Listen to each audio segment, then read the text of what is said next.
नमस्कार। स्वागत है आपका एक बार फिर से मेरे साथ। मेरा नाम प्रवीण दीक्षित है और आप जुड़ गए हैं टेस्ट कोच बाय एस चंद के ऑफिशियल यूट्यूब चैनल पर। बात कर रहे हैं हम सामान्य हिंदी की और अभी तक हमने 2024 के प्रश्न पत्र को हल कर देखा। हमने देखा कि 2024 में जो प्रश्न पत्र आया था उसमें किस तरह के प्रश्न थे, उन प्रश्नों का क्या स्तर था और कौन कौन से टॉपिक से ये प्रश्न आए हुए थे। आज हम बात करेंगे 2023 के प्रश्न पत्र की। धीरे धीरे मैं आपको 2023 के बहुत सारे प्रश्न पत्र करवाऊंगा और प्रयास ये करूंगा कि आप सभी को हर एक प्रश्न ठीक से समझ आ सके, हम समझ सकें कि आखिर ये प्रश्न किस तरह से पूछे जाते हैं, इसका क्या स्तर होता है और इन स्तर को छूने के लिए, इस स्तर तक पहुंचने के लिए हमें किस तरह के प्रयास करने होंगे। सभी का स्वागत एक बार फिर से। आइए शुरू करते हैं आज की कक्षा। सामान्य हिंदी CUET UG 2025 की तैयारी हम लोगों के द्वारा की जा रही है, जिसमें प्रीवियस ईयर पेपर 2023 का प्रश्न पत्र मैं आज आपके साथ हल करूंगा। हाँ, लेकिन उससे पहले मेरे बारे में वैसे तो मैं बता चुका हूं, एक बार फिर से मैं आपको जानकारी दे दूं। मेरा नाम प्रवीण दीक्षित है और पिछले 10 वर्षों से मैं अलग अलग तरह के कोर्सेज में, अलग अलग तरह की कॉम्पिटिटिव एग्जाम्स में हिंदी की तैयारी करता रहा हूं और आप लोगों के साथ जुड़ा रहा हूं। आइए शुरू करते हैं दोस्तों आज का पेपर 2023 CUET। इस पेपर में अगर मैं देखूं तो कुछ खास चीजें देखने को मिलती हैं। क्या देखने को मिलता है? इसमें देखने को मिलता है कि भाई प्रश्न जो हैं वो लगभग हर एक पोर्शन से पूछे गए हैं। 2 3 2 3 2 3 4, कहीं पर बहुत ज्यादा भी हैं। जैसे ये देखो, ये वाला जो टॉपिक है ना, ये वाला टॉपिक बहुत बड़ा टॉपिक है तो इसके ऊपर बहुत सारे प्रश्न दिख रहे होंगे, लेकिन फिर भी आप देखें 2 2 1 1 2 है ना। फिर ये पर्यायवाची में अधिक प्रश्न है, फिर 2 2 2 1 2, यानी हर जगह से, हर पोर्शन से यहां पर प्रश्न पूछे जा रहे हैं। हम लोग इस पर पहले भी बात कर चुके हैं, इसलिए इस पर ज्यादा समय न गंवाते हुए हम चलते हैं सीधे प्रश्न पत्र की तरफ। क्या तैयार हैं सब लोग प्रश्न पत्र करने के लिए? क्या सभी लोग प्रश्न पत्र हल करने के लिए तैयार हैं? तरीका मैं बता देता हूं क्या करना है। करना यह है कि सबसे पहले हमको यह याद रखना है कि हर एक प्रश्न 5 अंक का है, अगर सही करते हैं तो। अगर गलत कर देते हैं तो 1 अंक आपको माइनस कर देना है, नकारात्मक कर देना है, जबकि ये प्लस होगा। और पहले ये 2023 का प्रश्न पत्र है, इसमें तो हमको 40 प्रश्न ही करने थे। 2024 में भी 40 प्रश्न करने थे, लेकिन अब जो प्रश्न पत्र होगा उसमें 50 में से 50 प्रश्न कंपलसरी हैं। मतलब आपको ऑप्शन में अब कुछ भी अवेलेबल नहीं है। तो हम लोग कोशिश ये करें कि 50 में से 50 प्रश्नों को हल करने का प्रयास करें और पूरे के पूरे अंक प्राप्त करने का प्रयास करेंगे। प्रश्नों को हल करने के लिए मैंने आपको कल भी एक तरीका बताया था कि जब मैं आपको प्रश्न हल कराता हूं तो एक प्रश्न आपके सामने है, पहले उसका उत्तर खुद लगाइए। खुद लगाने के बाद मेरे इसको आगे बढ़ाइए सेशन को और देखिए कि आंसर क्या दिया है मैंने। एक्सप्लेनेशन अपनी जगह पर है, लेकिन पहले एक बार जरूर यह कोशिश कीजिएगा कि इस प्रश्न का हल आप स्वयं अपने स्तर पर करें, उसके बाद हम आगे देखने की कोशिश करें। आइए शुरू करते हैं। लेकिन उससे पहले आपको बता दूं, अगर अभी तक आपने टेस्ट कोच का जो एप्लीकेशन है उसको डाउनलोड नहीं किया है, इंस्टॉल नहीं किया है, तो प्लीज इंस्टॉल कर लीजिए, क्योंकि यहां पर आपको बहुत सारी चीजें अवेलेबल हैं। क्या अवेलेबल है? 100% online coaching, expert guided preparation, free practice test and mock exams, personalised doubt solving sessions, scholarship options available up to 50%। तो करना क्या है आपको जाना है गूगल प्ले स्टोर पे, या एप्पल, आपका आईफोन है तो एप्पल स्टोर पे जाइए, वहां पर आप डाउनलोड कर लीजिए टेस्ट कोच बाय एस चंद, है ना। बस इसको डाउनलोड करना है, इंस्टॉल करना है और एक बार आप छोटा सा रजिस्ट्रेशन है वो कर लीजिएगा। उसके बाद में आपको ये सारी चीजें वहां पर अवेलेबल हो जाएंगी। ट्राई कीजिए। अगर कुछ समस्या आती है आप मुझे कमेंट कर सकते हैं। इसी वीडियो के बाद में आपका कमेंट किया जा सकता है, उसके ऊपर मैं अगर कुछ प्रॉब्लम आती है तो मैं उस इश्यू को सॉल्व करने का प्रयास करूंगा। चलिए शुरू करें। तैयार सब लोग? पहला प्रश्न आपके सामने। पहला प्रश्न जैसा कि आपको पता है अपठित गद्यांश का होगा, तो सबसे पहले तो हम इस अपठित गद्यांश को पढ़ लेते हैं, है ना। अपठित को पठित की स्थिति में तो लेकर आए, पहले पढ़ तो ले एक बार कि गद्यांश दिया क्या है। आइए शुरू करते हैं। बीच बीच में आते स्टेशनों पर यदा कदा ही सवारियां चढ़ती उतरती थीं। हमने उदय प्रकाश को दी गई सुरती हमने उदय प्रकाश को की बजाय की होना चाहिए था सुरती। सुरती मतलब तंबाकू, है ना, तंबाकू को सुरती कहते हैं। होठों के नीचे दबा रखी थी। जाहिर था पीक फेंकने के लिए हमें बाथरूम जाना ही था। हम नीचे उतर कर गए। कमाल का बाथरूम था। मुझे याद आया हमारे यहां तो इतनी भीड़ हो जाती है कि कभी कभी लोग गंदगी के बावजूद बाथरूम में खड़े खड़े पूरी यात्रा कर लेते हैं, है ना। ये यहां की भारत की स्थिति है, ये भारत की स्थिति नहीं है, ये अब कहीं बाहर है। देखते हैं कहां है। यहां वहां न्यूनतम प्रसाधन के सारे इंतजाम थे। न्यूनतम प्रसाधन मतलब वही कांच कंगा, है ना, कुछ चीजें हाथ धोने के लिए साबुन वगैरह रहा होगा, ठीक है, इंतजाम थे। डिब्बे में जो भी थोड़े से यात्री थे उनकी हम में कोई खास दिलचस्पी नहीं थी, जैसा अमूमन उनके यहां होता है। अमूमन मतलब कम ज्यादा, कमोबेश, है ना, अमूमन लगभग लगभग वैसा ही होता है वहां पर, अमूमन उनके यहां होता है। बाहर जर्मनी की धरती, अब यहां पे हमको पता चला कहां की बात चल रही है, जर्मनी की। तो बाहर जर्मनी की धरती, कोई फसल तो न दिखी मगर सुदूर कारखाने और उनसे उठता धुआं जो लगातार वायुमंडल में फैलकर प्रदूषण फैला रहा था। मुझे यह देखकर आश्चर्य होता था कि कारखानों के बावजूद वहां न गंदगी दिख रही थी, न कोई दुर्गंध और न ही भीड़ भाड़। भाई वहां पे वैसे ही पॉपुलेशन बहुत कम है, कम उस समय भी कम रही होगी, तो भीड़ भाड़ तो नहीं थी, लेकिन दुर्गंध भी नहीं थी। सबसे बड़ी बात है, अगर आप कभी जाते हो कारखाने आदि के सामने निकलते हैं तो बड़ी उसके आसपास से दुर्गंध आती है। वो दुर्गंध उनको ना तो महसूस हुई और ना ही उनको गंदगी दिखी। आगे, यहां अजब अनुशासित नागरिक हैं। आखिर यूं ही यह यूरोप का सबसे विकसित देश तो नहीं बना है ना। यूरोप का विकसित देश आप तो जानते ही हैं, जर्मनी यूरोप में है गया, है ना। आज यात्रा का तीसरा दिन था और मौसम साफ। हम तीनों धुआंधार बातें कर रहे थे, बहस कर रहे थे और एक दूसरे को भद्रता से सुन भी रहे थे। भद्रता का मतलब होता है, भद्र होना मतलब शालीनता से, है ना। भद्रता से सुन भी रहे थे मतलब शालीनता से सुन रहे थे। अमूमन यूरोपीय कम बातें करते हैं। एक और जर्मनी के वायुमंडल में हिंदी ध्वनियों का यह लगातार प्रसार, तो दूसरी ओर बेहद खूबसूरत दृश्यावलियां। ये दृश्यवालियां क्या होती हैं? दृश्यावलियां होती हैं ये जो दृश्य दिख रहे थे उनकी अवली, अवली मतलब पंक्ति, है ना। मन अद्भुत रोमांच से भरा हुआ था।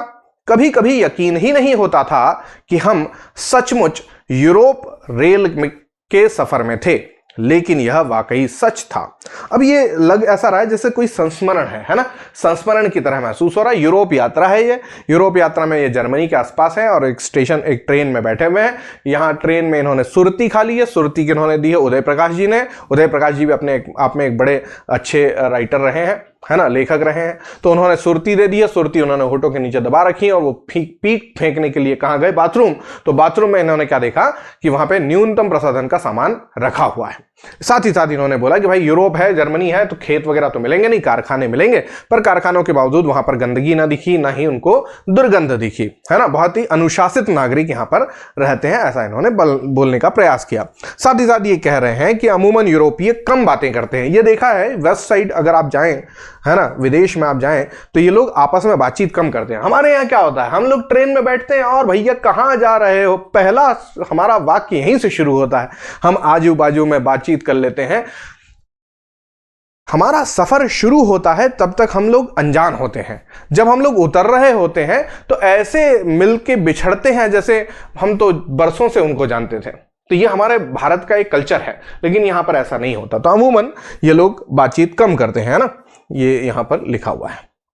फिर एक और, जर्मनी के वायुमंडल में हिंदी ध्वनियों का यह लगातार प्रसार। अब ये इसका क्या मतलब हुआ, हिंदी ध्वनियों का लगातार प्रसार? मतलब ये तीन जो मित्र थे ये आपस में खूब सारी बातें कर रहे थे और हिंदी में कर रहे थे क्योंकि हिंदी के लेखक थे, है ना। अच्छा, दूसरी ओर बेहद खूबसूरत दृश्यावलियां, मतलब कि वहां पर जो आसपास दृश्य दिख रहे थे उन दृश्यों को देखते जा रहे थे, खूबसूरत दृश्य थे। अच्छा, मन अद्भुत रोमांच से भरा हुआ था। कभी कभी यकीन ही नहीं होता था कि हम सचमुच यूरोप रेल के सफर में थे, लेकिन यह वाकई सच था। मेरे ख्याल से सबको यह समझ में आ गया होगा कि इसके अंदर क्या लिखा हुआ है, गद्यांश। चलिए, पहला प्रश्न आप लोगों के लिए बिना देरी किए यह रहा, बताइए इसका उत्तर क्या होगा। इस गद्यांश का उचित शीर्षक क्या होना चाहिए? दृश्यावलियां, यूरोप यात्रा, विकसित देश यात्रा या यात्रा? अब सोचा जाए तो बहुत आसान है ये, है ना प्रश्न, कोई कठिन मामला है नहीं, सामान्य सा प्रश्न है, आसान सा प्रश्न है भाई। दृश्यावलियां इसका सारांश हो नहीं सकता, शीर्षक हो नहीं सकता, विकसित देश यात्रा भी नहीं हो सकता। केवल यात्रा देने से मतलब नहीं है, क्योंकि यात्रा तो फिर कहीं की भी हो सकती है, तो हम लोग इसके अंदर आंसर लगाएंगे ऑप्शन नंबर 2, यूरोप यात्रा। आसान लड्डू जैसा प्रश्न, प्रश्न क्रमांक 2 ये रहा आपके सामने। सोचिए, विचार कीजिए क्या प्रश्न है। देखिए, देश के को लेखक यूरोप का सबसे विकसित देश बता रहा है? फ्रांस, बेल्जियम, ऑस्ट्रिया या जर्मनी? अब कोई छोटा बच्चा भी होगा ना, 5th 6th 7th 8th वाला, तो वो भी जानता है कि इसके अंदर उत्तर क्या लगाना है। भाई देखो, जर्मनी की बात चल रही थी, जर्मनी लगाएंगे, इसके अलावा तो किसी देश का नाम यहां पर लिया ही नहीं गया। तो ये आसान था, लड्डू जैसा प्रश्न था, मेरे ख्याल से सबको आसानी से बन गया होगा। आइए प्रश्न क्रमांक 3, न्यूनतम प्रसाधन से लेखक का क्या अभिप्राय है? आप एक चीज नोटिस कीजिए, जब हम लोग इस प्रश्न को हल कर रहे हैं, इन प्रश्नों को, अगर हम लोग इस गद्यांश को जैसे मैंने आपके सामने पढ़ा और थोड़ी छोटी छोटी सी चीजों को एक बार डिस्कस कर लिया, तो आपके लिए आसान हो गया। गद्यांश इतनी आसानी से हो जाएगा कि पता ही नहीं चलेगा। अगर मैं ये गद्यांश ना पढ़ूं और आपके सामने सीधे प्रश्न रखूं, जैसे कई लोग कहते हैं यार गद्यांश पहले प्रश्न पढ़ने चाहिए उसके बाद गद्यांश पढ़ना चाहिए, नहीं भाई, आप सीधी सीधी प्रोसेस पे जाइए, पहले गद्यांश पढ़ लीजिए, क्या लगता है गद्यांश में क्या दे रखा है। एक बार आपने मन में स्मरण कर लिया ना, उसके बाद में सारे प्रश्न आसान है। फिर देखिए क्या आंसर आएगा। इत्र, भोजन व्यवस्था, यात्रा व्यवस्था, सामान्य प्रयोग की वस्तुएं। भाई सीधी बात है, बाथरूम में केवल इत्र को न्यूनतम प्रसाधन की व्यवस्था तो नहीं कहेंगे। क्या लिखा हुआ है? न्यूनतम प्रसाधन, तो इत्र तो हो नहीं सकता। भोजन व्यवस्था, बाथरूम में कौन भोजन व्यवस्था रखता भाई, तो ये हो नहीं सकता। यात्रा व्यवस्था, बाथरूम की यात्रा व्यवस्था क्या होगी, ये भी गलत है। तो आंसर आ जाएगा सामान्य प्रयोग की वस्तुएं, जैसे कंघा हो गया, जैसे डिश वॉशर हो गया, हैंड वॉशर हो गया, है ना, इस हैंड वॉश हो गया वहां पर, इस तरह की चीजें, टॉल हो गया, है ना, आप हाथ पोंछ सकते हैं, आप थोड़ा सा अपने आप को ठीक ठाक कर सकते हैं, उसकी व्यवस्था थी।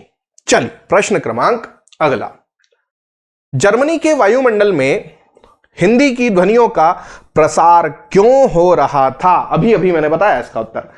लेखक हिंदी में मित्रों से संवाद कर रहा था, हिंदी गाने बजाए जा रहे थे, हिंदी में सब बातें कर रहे थे, हिंदी का सामान्य प्रयोग हो रहा था। क्या लगाएंगे इसके अंदर? लेखक हिंदी में मित्रों से संवाद कर रहा था, हिंदी गाने बजाए जा रहे थे। भाई हिंदी गाने तो नहीं बज रहे थे, इसको हटा देते हैं, है ना। कहां लिखा हुआ है देखो जरा, अमूमन यूरोपीय बातें कम करते हैं, जर्मनी के वायुमंडल में हिंदी ध्वनियों का प्रसार लगातार हो रहा था, यही लिखा है। इससे पहले देखो क्या लिखा हुआ है, हम तीनों धुआंधार बातें कर रहे थे, बहस कर रहे थे और एक दूसरे को भद्रता से सुन भी रहे थे। तो हिंदी में सब बातें कर रहे थे, हिंदी में लेखक हिंदी में मित्रों से संवाद कर रहा था, केवल मित्रों से हिंदी में अकेला लेखक नहीं कर रहा था, हिंदी का सामान्य प्रयोग हो रहा था, या हिंदी में सब बातें कर रहे थे। भाई सभी तो बातें नहीं कर रहे थे, यूरोप के लोग भी थे, वो तो बातें नहीं कर रहे थे, सामान्य प्रयोग किया जा रहा था, हिंदी का सामान्य प्रयोग हो रहा था।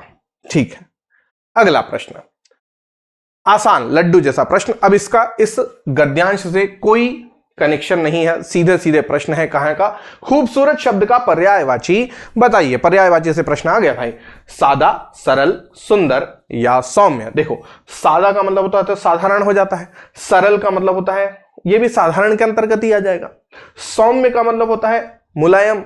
लेकिन बात चल रही है खूबसूरत की, सूरत जो जिसमें कुछ ना कुछ खूबी हो तो खूबसूरत। ये शब्द जो है विदेशज है, हमारे यहां क्या बोल देते हैं उसको? सुंदर कह देते हैं। तो ऑप्शन नंबर 3 क्या हो गया? करेक्ट, सुंदर will be the right answer. ठीक है ना, आसान प्रश्न था ना। चलिए प्रश्न क्रमांक अगला। अब भाई हमने अभी तक 5 प्रश्न किए, 5 के 5 प्रश्न आसान थे, लड्डू थे। मुझे नहीं लगता कि गद्यांश में किसी को कोई समस्या होनी चाहिए। इस गद्यांश में फिर से हम प्रयास करेंगे अगले 5 प्रश्नों का। देखते हैं क्या है। यहां तक कि इंसान को पहनना क्या चाहिए, अपने सिर को ढांपना चाहिए या नहीं, और खाना क्या चाहिए, कौन सी चीज खाने के लिए वर्जित है और कौन सी अवर्जित, और इंसान के दिल में मोहब्बत जैसा एहसास कौन सी जाति की लड़की या कौन से मजहब के लड़के के लिए पैदा होना चाहिए। यह सब हिदायतें भी लोगों को वही देते हैं। अब यहां पर वही कौन है इसके बारे में हम समझेंगे। फिलहाल एक शब्द यहां पर आ रहा है, वो आ रहा है वर्जित और अवर्जित। पहली चीज तो ये कि एक दूसरे के विलोम शब्द है ना भाई, वर्जित और अवर्जित। वर्जित वर्जन शब्द से बना है ना, वर्जना करना मतलब मना कर देना, ठीक है। वर्जना शब्द मतलब मना करना, तो वर्जित शब्द बना इत प्रत्यय लगा के वर्जना में, तो वर्जना से वर्जित, वर्जित का विलोम शब्द हो गया अवर्जित, ठीक है। आगे चलें। इन इजाजतों और पाबंदियों का सिलसिला इतना लंबा है कि हमारे देश में पैदा होने वाला हर बच्चा जो संयोग से जिस जाति का नाम धारण करने वाले माँ बाप के घर पैदा हो जाता है या जिस मजहब को मानने वाले माँ बाप के घर जन्म ले लेता है, तो उस जाति के और उस मजहब के कानून उस पर इस तरह लागू हो जाते हैं कि वह जब तक जीता है वह इजाजतों और पाबंदियों की पकड़ से नहीं निकल पाता। कोई बच्चा किसी एक घर में पैदा होता है तो उसके जो माता पिता हैं वो जिस भी धर्म या जिस भी जाति के हैं, उसी धर्म और जाति का ठप्पा उस पर लग जाता है। और उस पर दो चीजें लगती हैं, क्या? एक तो लग जाती है भैया उसके ऊपर इजाजतें और दूसरी पाबंदियां। इजाजत भाई किस काम को करने की इजाजत है और किस काम को करने की इजाजत नहीं है, पाबंदी लग गई है ना भाई। ये खा सकते हो लेकिन ये पी नहीं सकते, ये पी सकते हो लेकिन ये खा नहीं सकते, इस तरह की बातें, ठीक है ना। अच्छा, श्री रामनारायण उपाध्याय का निबंध पढ़कर मुझे जहां उनके लिए प्यार और सत्कार का एहसास हुआ, वहां एक खौफ का एहसास भी हुआ और मैंने उन्हें जल्दी से खत लिखा। अब आप बताइए कि अगर भगवान के वारिसों ने मुझ पर हर्जाने का मुकदमा दायर कर दिया कि मैंने उनके भगवान से बहाने से कलम मांगी थी और फिर वापस नहीं दी, तो मैं क्या करूंगी? और साथ ही मैंने लिखा, आप बताइए मैं यह किस तरह साबित करूंगी कि मैंने झूठ बोलकर भगवान से कभी कुछ नहीं लिया। मेरे दोस्त, आपने एक दस्तावेज बनाकर लोगों के सामने रख दिया है और उसके आधार पर मुकदमा करने वाले कई गवाहियां तैयार कर लेंगे, लेकिन मेरी तरफ से गवाही कौन देगा कि मैंने भगवान के आगे कभी झूठ नहीं बोला? अब भाई देखो, यहां पर बहुत सारी चीजें तो हम लोगों को कनेक्ट ही नहीं हो रही होगी, है ना। ये सब बातें क्या चल रही हैं ये कुछ समझ नहीं आ रहा है, लेकिन देखते हैं प्रश्न अगर इस पे बहुत ज्यादा कनेक्टेड होगा तो इसको समझेंगे, अदरवाइज हम लोगों को अगर प्रश्न आसान मिल जाते हैं तो हम ऐसे ही हल कर लेंगे, है ना। चलिए देखते हैं प्रश्न क्रमांक 6। हमारे देश में बच्चे की संस्कृति को धर्म किस प्रकार तय करता है? जन्म से, उसकी इच्छा से, धार्मिक विश्वास से या इतिहास से? सोचा जाए तो बात चल रही है यहां पर बच्चे की। बच्चे की संस्कृति को धर्म किस प्रकार तय करता है? जन्म से, उसकी इच्छा से, धार्मिक विश्वास से या फिर इतिहास से?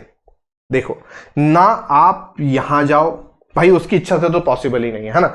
धार्मिक विश्वास से या इतिहास से? नहीं भाई, इनको भी छोड़ दो। क्यों?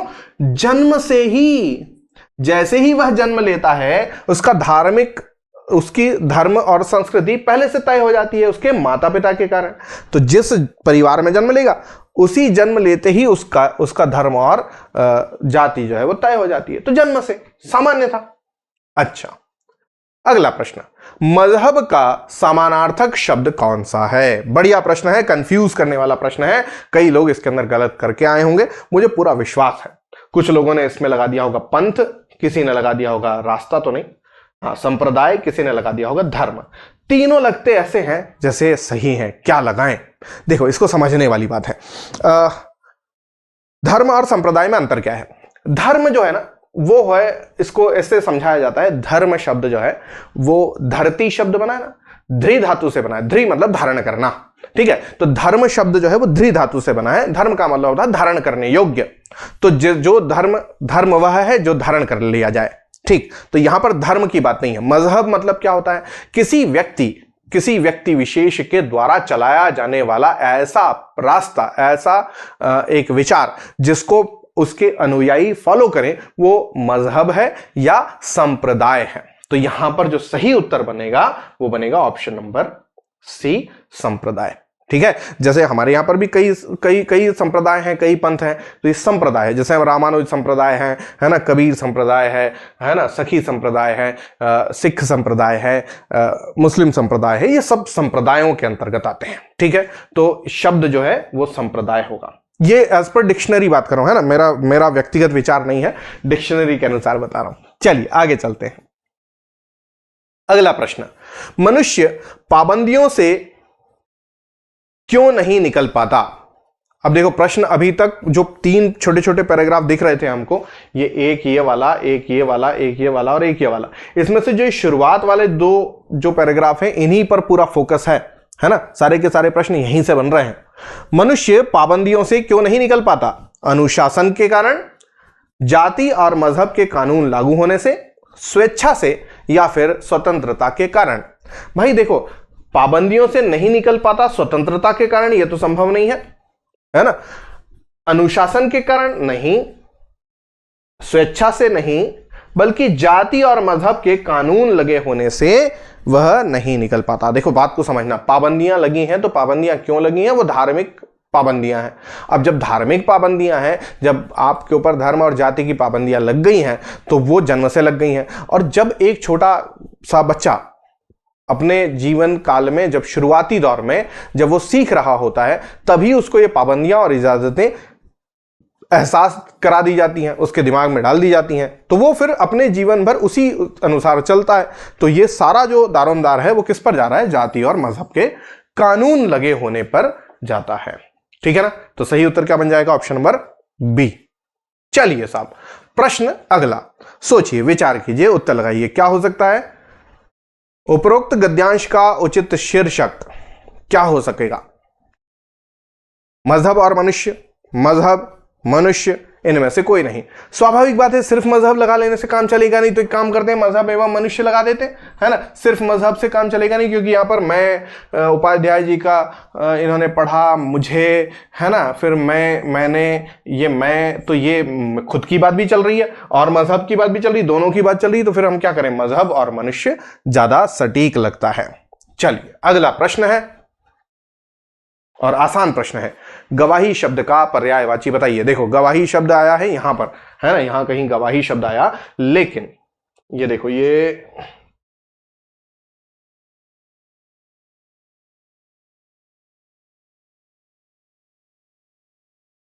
गवाहियां, ठीक है, तो गवाही शब्द आया है, गवाही शब्द का पर्यायवाची पूछा। स्वाभाविक बात है कि गवाही शब्द जो है वो अपने आप में देखा जाए तो विदेशी शब्द है, तो भारत हिंदी में या संस्कृत तत्सम में इसको क्या कहेंगे? तो हमारे सामने बात आती है साथ, व्यवहार, किताब या प्रमाण। स्वाभाविक बात है प्रमाण या साक्ष्य, है ना, प्रमाण या साक्ष्य। साक्ष्य शब्द का भी प्रयोग होता है, प्रमाण का भी होता है। चलिए, तो इस तरह से ये वाला प्रश्न भी कंप्लीट हुआ। कैसे रहे? 10 प्रश्न कंप्लीट हुए, मेरे ख्याल से आसान रहे होंगे, आपको सीखने को मिला होगा, है ना। आगे चले, अभी तक जो प्रश्न हमने हल किए हैं वो पूरे अपठित गद्यांश के थे।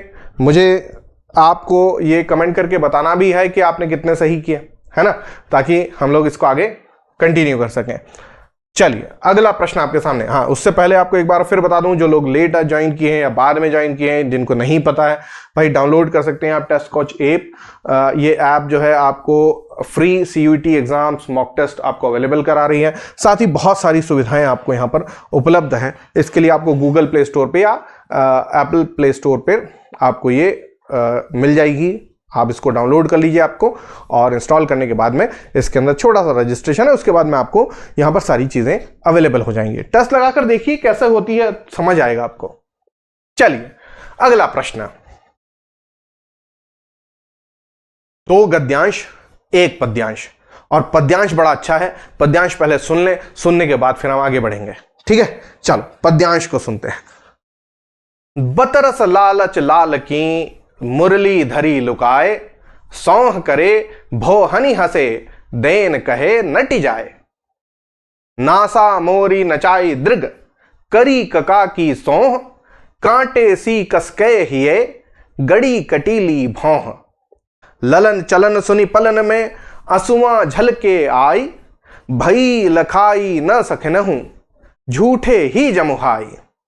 अब भाई देखो, ये जो पद्यांश है वो दरअसल पद्यांश किस तरह से है, यहां पर दोहा है। कैसे पता चला? देखो 1 2 3 4 5 6 7 8 9 10 और 11 11 हो ना, इधर 13 जाएगा। देखो 2 1 4 5 6 7 8 9 10 11 12, एक कम है क्या? नहीं, यहां हो गया ना, ये 13 13 11 13 11 पे क्या होती है? यति होती है। 13 11 13 11 होते हैं, तो ये आपका 4 चरण होते हैं। पहले जो विषम चरण है 13 मात्रा, सम चरणों की 11 मात्रा। इस तरह से देखा जाए तो यह एक दोहा है, और दोहा क्रमांक 1, दोहा क्रमांक 2, दोहा क्रमांक 3। और आप लोग ने अगर पढ़ा है तो आप जानते ही होंगे कि दोहे जो है वो कबीर ने भी लिखे, मीरा ने भी लिखे, सूर ने भी लिखे और बिहारी जी ने भी लिखे। अब ये जो कहानी है, ये दरअसल जिस तरह का इसमें कम्युनिकेशन चल रहा है, जिस तरह की बातें इसमें चल रही हैं, इस पर सबसे ज्यादा फोकस किसका रहा? कबीर तो खैर कृष्ण पे लिखे ही नहीं, है ना। वो निराकार ब्रह्म की उपासना करते थे, निराकार ब्रह्म, निराकार राम की उपासना करते थे। तो साकार में ये 3 नाम आते हैं, और इन तीनों के तीनों, इन तीनों में से ये 2 जो हैं वो कृष्ण के साकार में भी कृष्ण भक्ति शाखा से आते हैं। लेकिन यहां पर बात कृष्ण भक्ति शाखा से कनेक्ट नहीं हो रही है, क्योंकि इसमें श्रृंगार जो है वो अधिक है, और श्रृंगार जो है वो रीति काल में, श्रृंगार काल में अधिक लिखा गया। यहां पर जो दोहे हैं वो बिहारी जी के दोहे हैं। किसके हैं? बिहारी के। तो उपरोक्त पद्यांश किस कवि द्वारा रचित है? बिहारी जी के द्वारा रचित है। अब जरा पहले इसको समझ लेते हैं, लिखा क्या है इन्होंने लिखा है कि बतरस लालच लाल की मुरली धरी लुकाए। बतरस मतलब बात करने की, लालच लाल की, बतरस लालच मतलब बात करने के लालच में, लाल मतलब कृष्ण की, बांसुरी मुरली धरी लुकाई, लुकाए मतलब छुपा लेना। तो वो बात कर ले, रुक जाए कृष्ण, इसलिए उनकी मुरली छुपा ली। अब मुरली छुपा ली किसके लिए? बात करने के लालच में। किसने छुपाई होगी? क्या गोपियों के बस में था कि मुरली को हाथ लगा लें कृष्ण की? ना। तो यहां पर एक ही है, कौन है? वो है राधा जी। ठीक है, तो राधा जी ने बात करने के लालच से कृष्ण की मुरली छुपा ली। आगे क्या हुआ? सौह करे भोहनि हंसे, देन कहे नटी जाए। मतलब सौह करे, सौह करना मतलब सौगंध ले लेना, सौगंध खा लेना। सौह करें, भोहनि हंसे, भौह, भौह मतलब भवें, ये जो आईब्रोज होते हैं भवें, भवों के द्वारा हंस रही है। अब ये थोड़ा सा अलग है, अजीब है मामला कि हंसना आप चेहरे से हंस सकते हैं, आप होठों से हंस सकते हैं, लेकिन आंखों से, पलकों से अब आप भवों से कैसे हंसेंगे? तो भौहनी हंसे, देन कहे, देने की कहती हैं, फिर नट जाती हैं, मतलब मना कर देती हैं, नहीं दूंगी। तो बतरस लालच लाल की मुरली धरी लुकाए, लसौह करे भौहनी हंसे, देन कहे नटी जाए। क्या हो गया कि बात करने के लालच से कृष्ण की मुरली इन्होंने छुपा ली। फिर कहा कि सौगंध है मेरे पास तो है ही नहीं और मैं दे दूंगी, पक्की बात है। फिर भौहनी हंसे, है ना, और भावों से हंसने लग जाती हैं। और देन कहें, देने की कहती तो है, लेकिन फिर क्या होती है? नट जाती हैं, मतलब मना कर देती हैं। आगे क्या लिखा है? नासा मोरी, मोरी मतलब मोड़ी, मोड़ना, ऐसे करके मुंह बना लेते हैं ना। तो नासा मोरी नचाई दृग, दृग मतलब आंखें, नासा मोरी नचाई दृग, करी कका की सोह। अब ये कका शब्द काका है ना। आपने देखा होगा कि महिलाएं जो गांव में ग्रामीण महिलाएं रहती हैं, उनकी बात करने का अगर आप तरीका देखें तो वो कसम खाती हैं, है ना। हम पिताजी की कसम, माताजी की कसम, इसकी कसम, उसकी कसम। तो काका की सोह मतलब, काका की सोह मतलब पिताजी की कसम खा कर रही हैं।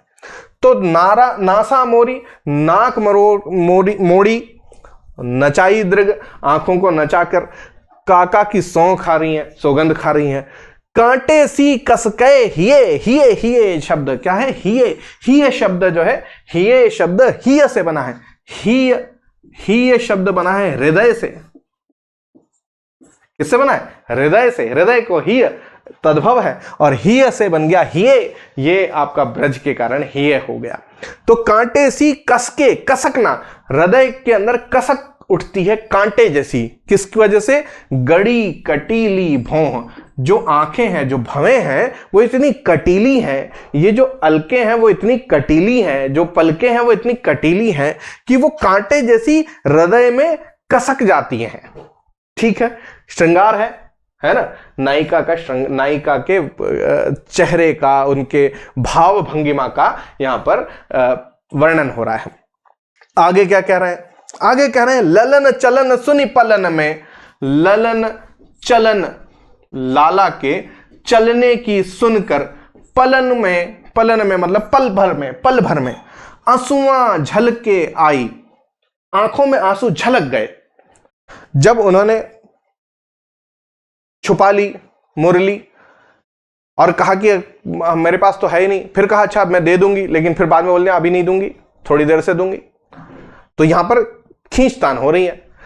और उसके बाद में क्या हो रहा है कि उन्होंने नाक जो है वो मरोड़ रही हैं, आंखों से आंखें नचा रही हैं, और क्या कर रही हैं, काका की सोह भी खा रही हैं, सौगंध भी खा रही हैं, अच्छा दे दूंगी, थोड़ी देर रुक जाओ, फिर देती हूं, अभी अरे मेरे पास है ही नहीं, ऐसे। फिर कांटे सी कसके ही हृदय को कसकती है उनकी कांटे जैसी। क्या?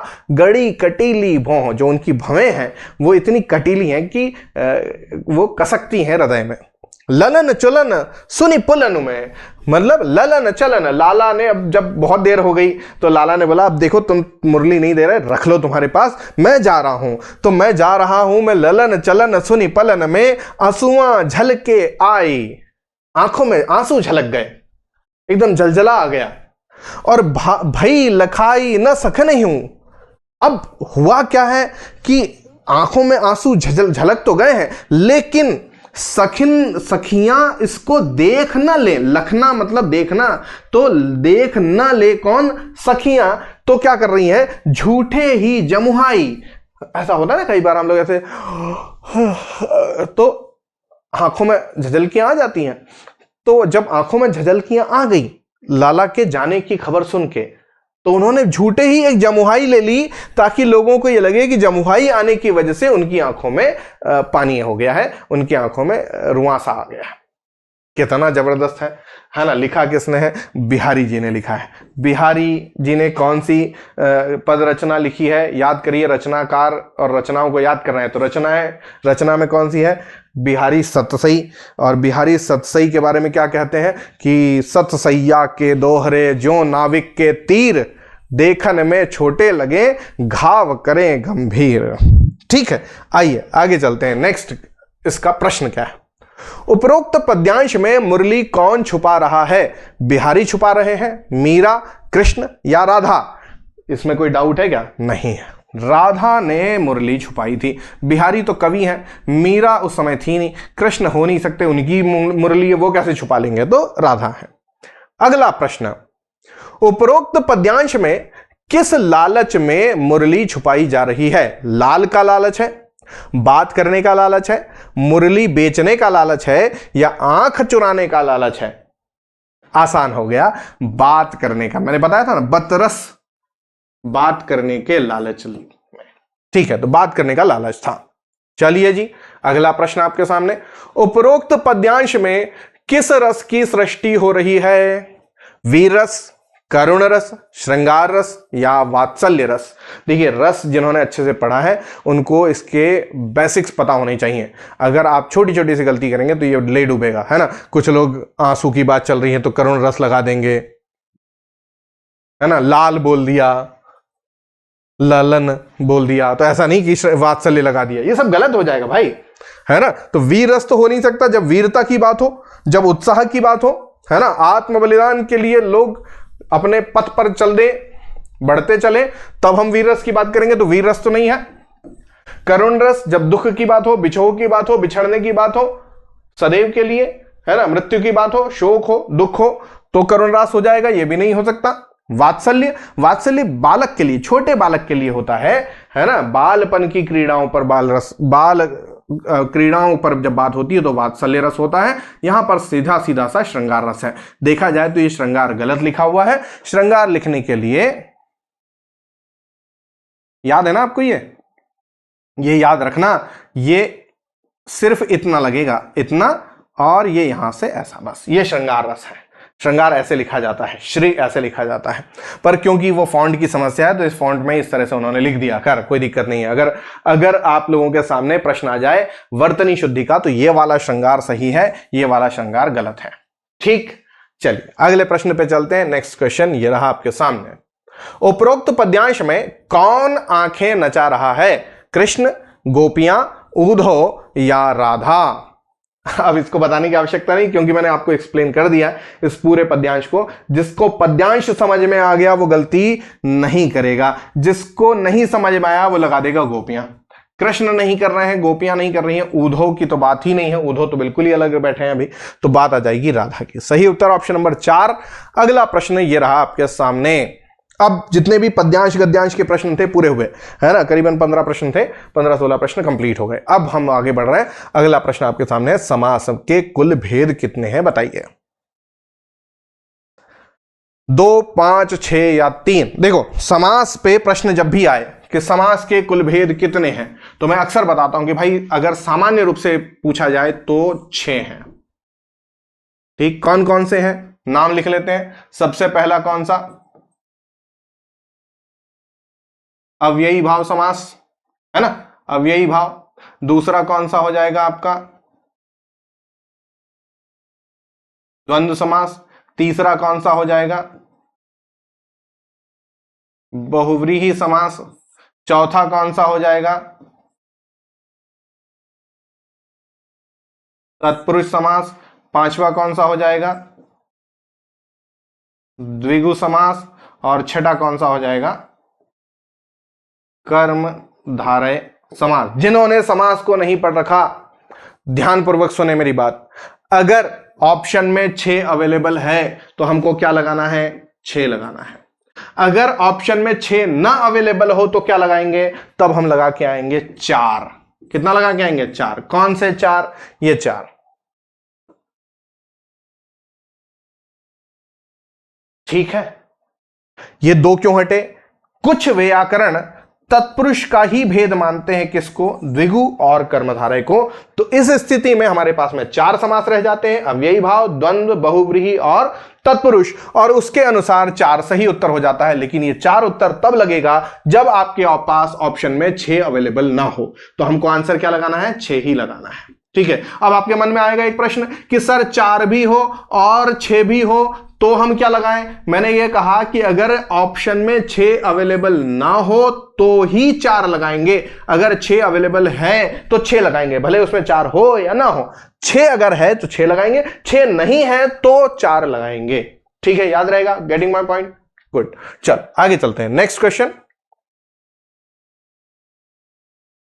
चारु चंद्र की चंचल किरणें खेल रही हैं जलथल में, स्वच्छ चांदनी बिछी हुई है अवनी और अंबर तल में, पुलक प्रकट करती है धरती हरित तृणों की नोकों से, मानो झीम रहे हैं तरुभी मंद पवन के झोंकों से। सुमित्रा नंदन पंत की कविता है, एक खंड काव्य है पंचवटी, और पंचवटी यहीं से शुरू होती है। तो चारु चंद्र की चंचल किरणें, अब यहां पर देखें तो च च च च और हमको दिख गया च च च च का की आवृत्ति, तो आवृत्ति में हम लगा देंगे अनुप्रास अलंकार। यमक हो नहीं सकता, यमक के अंदर शब्द 2 बार आते हैं और दोनों बार अलग अलग अर्थ देते हैं। यहां पर कोई भी शब्द रिपीट नहीं है। श्लेष में शब्द एक ही बार आता है लेकिन अर्थ अलग अलग होते हैं, ऐसा कोई मामला यहां पर देखने को नहीं मिल रहा है।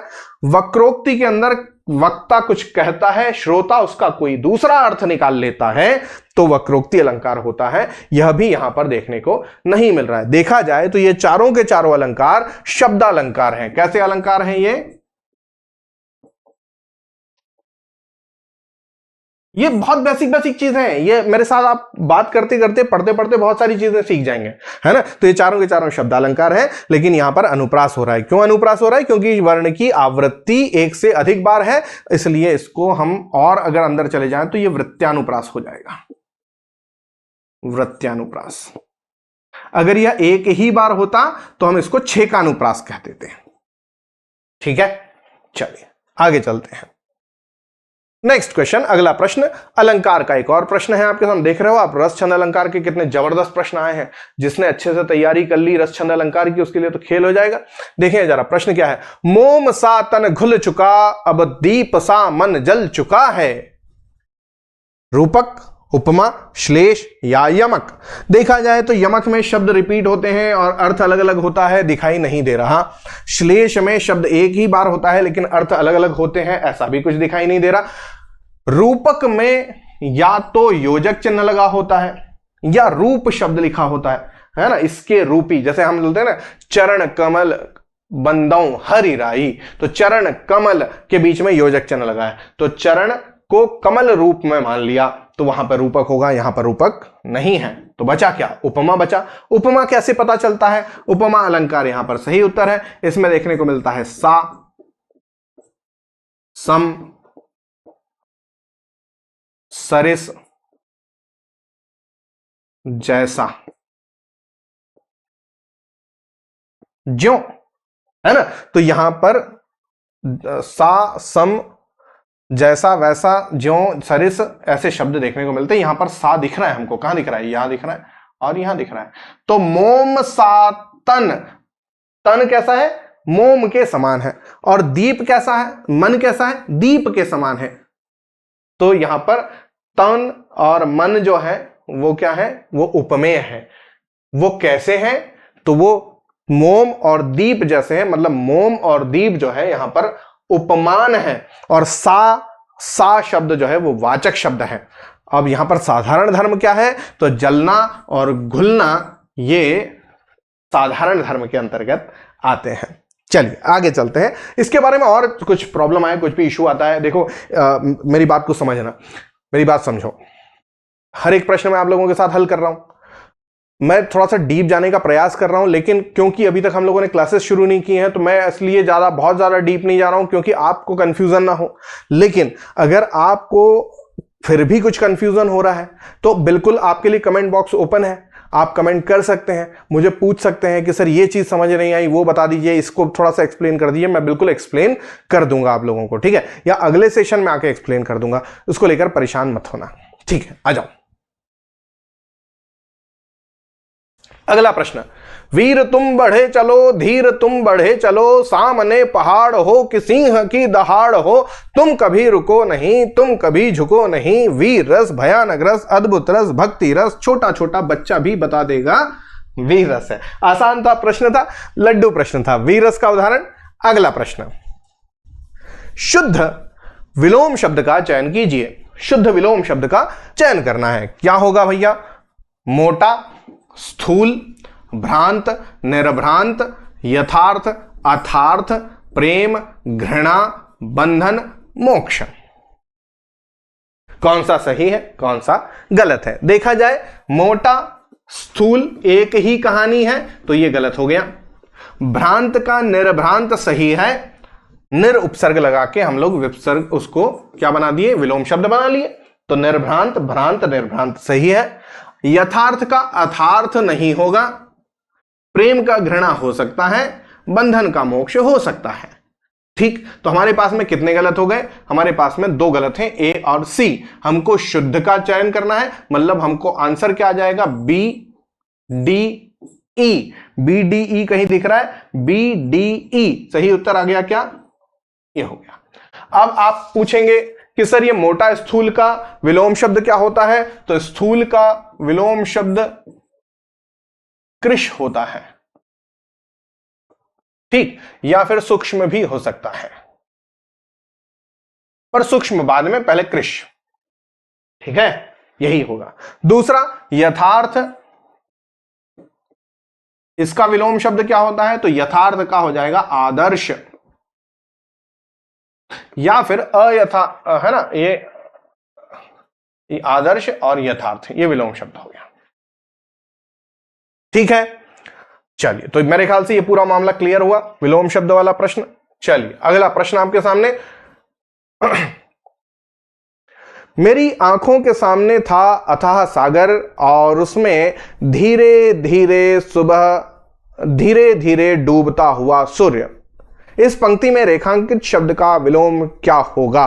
देखो कितना जबरदस्त प्रश्न है ये। इस प्रश्न को बनाया जाता है, ये इस तरह के प्रश्न जो है वो जानबूझ के बनाए जाते हैं आपको कंफ्यूज करने के लिए, आप लोगों को थोड़ा सा हर्डल पैदा करने के लिए। आसान प्रश्न, वैसे बहुत ज्यादा कठिन है नहीं।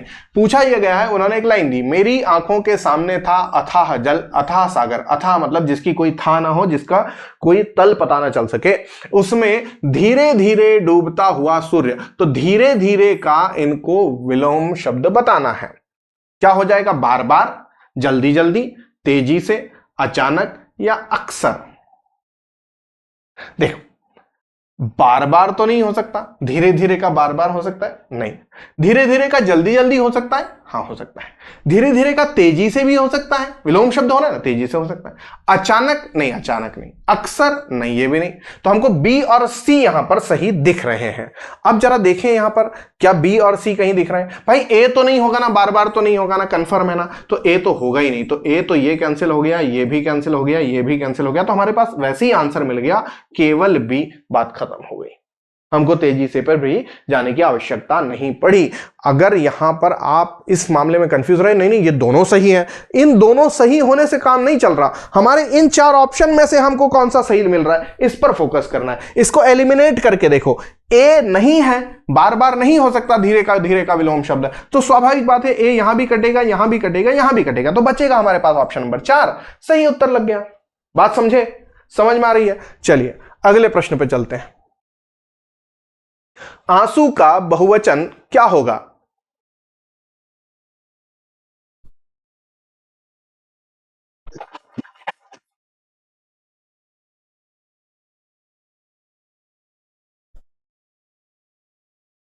कई लोग इस पर गलती करेंगे, लगा देंगे क्या? आंसुओं, है ना, आंसू का क्या कर देते हैं? आंसुओं कर देते हैं। गलत। एक चीज होती है जिसको हम कहते हैं नित्य बहुवचन। क्या कहते हैं? नित्य बहुवचन शब्द। उदाहरण, दर्शन, केश, आंसू। ये ऐसे शब्द हैं दोस्तों जो कभी भी प्रयोग हो, बाल, ये कभी भी प्रयोग हो तो ये बहुवचन में ही होते हैं, इसका कोई एक वचन होता नहीं है। समझे बात को? आंसू कभी एक आंख से नहीं गिरता, आंसू जब गिरते हैं दोनों आंखों से गिरते हैं, एक साथ 2-3 आते हैं, एक थोड़ी ना आता है। तो आंसू अपने आप में बहुवचन है, उसकी आंखों में आंसू आ गए, कि आंसू आ गया नहीं, आंसू आ गए, तो यहां पर यह बहुवचन है। तो अपने आप में यह शब्द एक बहुवचन है, तो यहां पर केवल ए आएगा, बी नहीं आएगा। आंसुओं होता तो है, लेकिन ये आंसुओं क्या है, समझो इसको भी। ये जब ओ प्रत्यय लगता है, कौन सा? ओ प्रत्यय, या ओ प्रत्यय या ओ प्रत्यय, ये तभी लगता है जब हम इसका प्रयोग कारक के साथ करते हैं।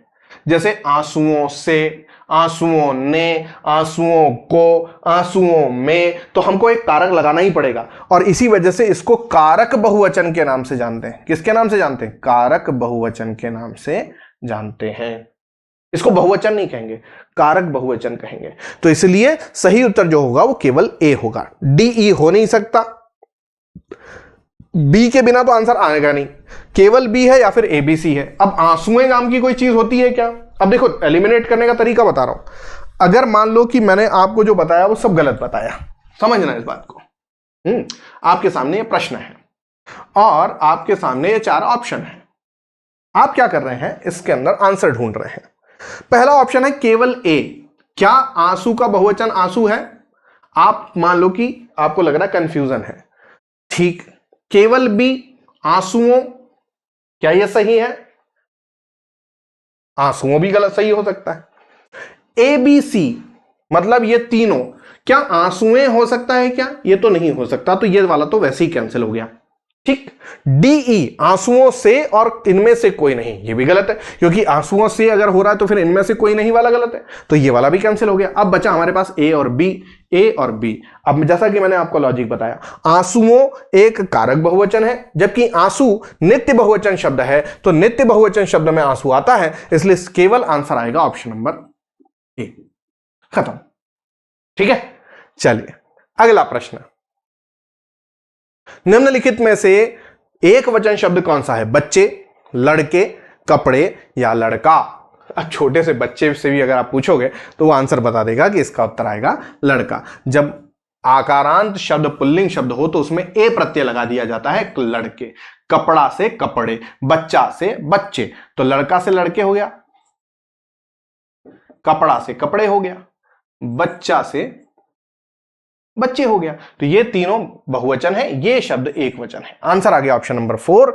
अगला प्रश्न ये रहा आपके सामने, है ना। आसान प्रश्न चल रहे हैं ना, कठिन तो नहीं लग रहा आप लोगों को? आसानी है ना सब मामला। चलिए अगला प्रश्न देखिए। जिन पंक्तियों में सभी शब्द एक दूसरे के पर्यायवाची हैं उनका चयन कीजिए। पूछा यह गया है कि एक शब्द आगे दे रखा है, उसके आगे 2-3 शब्द दे रखे और आपको बताना है कि उनमें सभी के सभी पर्यायवाची किसके अंदर सही हैं। तो यहां पे शब्द लिखा है कमल, कमल को हम पंकज कहते हैं। मैंने कल बताया था ज लगा दिया जाए, पंक मतलब कीचड़, कीचड़ में जन्म लेने वाला पंकज, है ना। राजीव भी कहते हैं, अरविंद भी कहते हैं, ये तीनों सही है, ये वाला सही है। अब अगला देखिए जरा, पवन, पवन को हम समीर कहते हैं, बिल्कुल सही है। अनल कहते हैं क्या? नहीं कहते हैं। वायु कहते हैं, सही है। अनिल कहते हैं, अनल नहीं कहते, ये कंफ्यूज करने वाली बात हो गई। अच्छा, आभा, आभा मतलब कांति, प्रभा, ये तो सही है, ये दोनों तो सही है, लेकिन मुदित नहीं कहते, तो ये कैंसिल हो गया। तालाब को हम जलाशय कहते हैं, सर कहते हैं, सरोवर कहते हैं, बिल्कुल सही लिखा हुआ है, तो ये भी सही है। सूर्य को हम दिनकर तो कहते हैं, भास्कर भी कहते हैं, लेकिन हिमांशु तो चंद्रमा को कहते हैं ना, तो ये भी शब्द गलत है। तो हमारे पास में डी सही है और ए सही है, ए और डी, है ना। ए और डी ढूंढ लीजिए, तो ये दिख गया ए और डी यहां पर, और सही उत्तर आ गया ऑप्शन नंबर 2। क्या मेरी बात समझ में आ रही है सबको? पर्यायवाची शब्दों पर काम कीजिए सर, बहुत आवश्यक है। इस पे से प्रश्न बनते ही बनते हैं। 5-6 प्रश्न आए थे इस पेपर में, तो 5 प्रश्न थे पर्यायवाची से, अच्छे से तैयार कीजिए। आइए आगे चलते हैं। प्रश्न क्रमांक अगला लीजिए, एक और पर्यायवाची। विनायक शब्द का पर्यायवाची शब्द क्या होगा? चंद्रमा, सूर्य, पवन या गणपति? तो बिल्कुल सही उत्तर है आपका गणपति या गणेश, विनायक कहते हैं, है ना, करेक्ट आंसर। चलिए जी अगला प्रश्न आपके सामने। ओह, समाप्त हो गए? तो आज के 25 प्रश्न पूरे हुए। आपका स्कोर क्या रहा मुझे बताएंगे। आपका जो CUET पेपर है उसमें 5 अंक मिलेंगे प्लस में, अगर सही होगा, है ना, अगर गलत होगा तो आपका -1 होगा। इसका ध्यान रखते हुए 25 में से आपने मेरे उत्तर बताने से पहले कितने सही किए ये मुझे कमेंट करके बताइए। ठीक, तो आज की कक्षा को यहीं पर देते हैं विराम। अगली कक्षा में फिर मुलाकात होगी और फिर से मैं लेकर आऊंगा इसके बाकी 25 प्रश्न और आपके साथ डिस्कस करूंगा। ठीक ऐसे ही हर एक प्रश्न का उत्तर बताते हुए, हर एक प्रश्न को एक्सप्लेन करते हुए, ऑप्शन समझाते हुए। तो आपको कैसा लग रहा है ये सेशन, जरूर मुझे लिखकर बताइएगा, कमेंट कीजिएगा। अगर आप इसमें और कोई चेंजेस चाहते हैं और कुछ आप आवश्यकता लग रही है, बिल्कुल मुझे बताइएगा। आपकी अपनी कक्षा है, आपके साथ हूं मैं। अगर आप इतने अभी तक इंस्टॉल नहीं किया, डाउनलोड नहीं किया एप्लीकेशन, डाउनलोड कर लीजिए, इंस्टॉल कर लीजिए, और वहां पर भी अगर कोई समस्या आपको होती है आप मुझे कमेंट के जरिए बता सकते हैं। तो चलिए आज की कक्षा को करते हैं विराम, होगी अगली कक्षा में फिर मुलाकात। तब तक के लिए बहुत बहुत धन्यवाद और जय हिंद।